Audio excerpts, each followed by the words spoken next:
Baghdad के एक शहर में एक खूबसूरत और नेक नौजवान रहता था जिसकी खूबसूरती की हर कोई तारीफ करता था।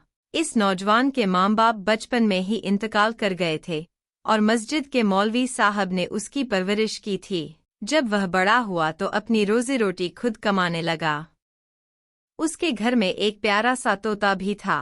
नौजवान अपने घर में कुरान पाक की तिलावत करता और तोता भी पास बैठा सुनता। वक्त के साथ साथ वह तोता भी कुरान की आयतें सीख गया और उन्हें अपनी जुबान में दोहराने लगा। तोता थोड़ी थोड़ी बातें करने लगा और नेक नौजवान ने उसे यही सिखाया कि हमेशा सच बोलना चाहिए, क्योंकि सच बोलने वाले को अल्लाह बहुत पसंद करते हैं। इस नौजवान के घर के पास ही एक तवायफ का घर था। यह तवायफ बेहद खूबसूरत थी। एक दिन तवायफ के मामा ने उससे कहा कि पूरी बस्ती तुम्हारे हुस्न की दीवानी है, लेकिन एक नौजवान ऐसा भी है जिसने कभी तुम्हारी तरफ नजर उठाकर भी नहीं देखा। वह बेहद नेक और शरीफ इंसान है, मस्जिद से सीधे अपने घर आता है और घर से तवायफ ने हैरानी से कहा कि यह कैसे हो सकता है? मेरे हुस्न को देखकर बड़े बड़े शरीफ भी अपनी शराफत भूल जाते हैं। यह कौन है जिसने मुझे नहीं देखा?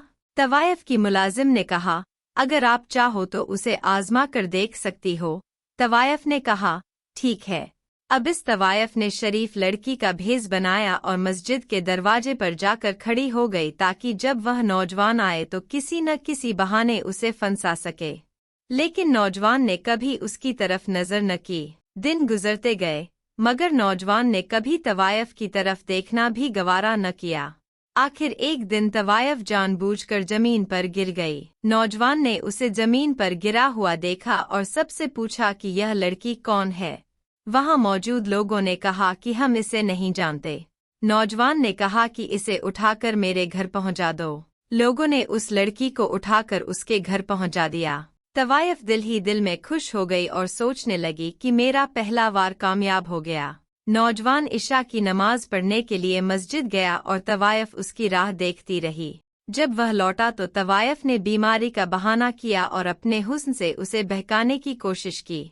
उसने हर तरह के प्रयास किए मगर अल्लाह का नेक बंदा नौजवान उसके जाल में न फंसा। थक-हार कर तवायफ लेट गई और सोचने लगी कि यह किस मिट्टी का बना है जो मेरे किसी इशारे को समझ ही नहीं रहा है। नौजवान ने उस लड़की से पूछा, तुम्हारा इस दुनिया में कोई नहीं है? तुम्हारे माँ बाप कहाँ हैं?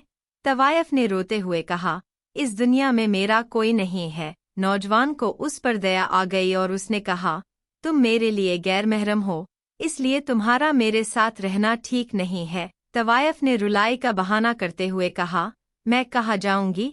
नौजवान ने कहा, तुम आज रात यहाँ रह सकती हो मगर सुबह तुम्हें जाना होगा।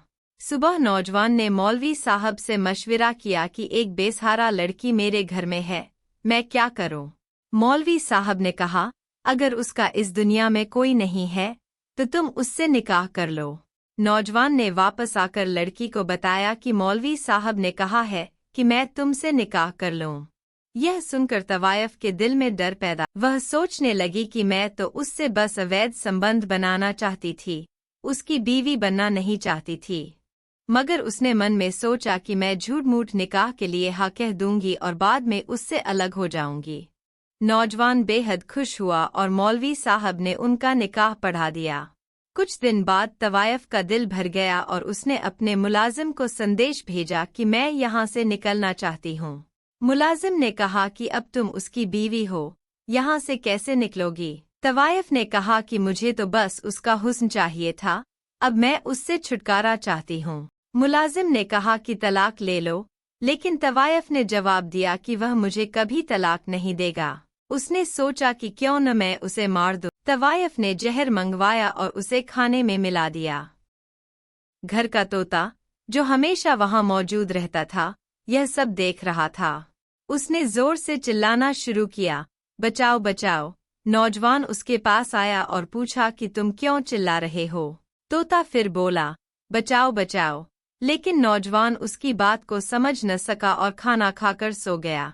आधी रात को उसके पेट में भयंकर दर्द शुरू हुआ और उसने अपनी बीवी को बुलाया मगर उस पर कोई फर्क नहीं पड़ा। नौजवान ने तड़पते हुए जान दे दी। सुबह के वक्त जब मौलवी साहब को चिंता हुई कि उनका शागिर्द नमाज के लिए नहीं आया, तो वह उसके घर गए। दरवाजा तोड़कर अंदर गए तो देखा कि नौजवान की लाश को घर के आंगन में दफन कर दिया गया है। तोते ने मौलवी साहब को पूरा हाल सुनाया।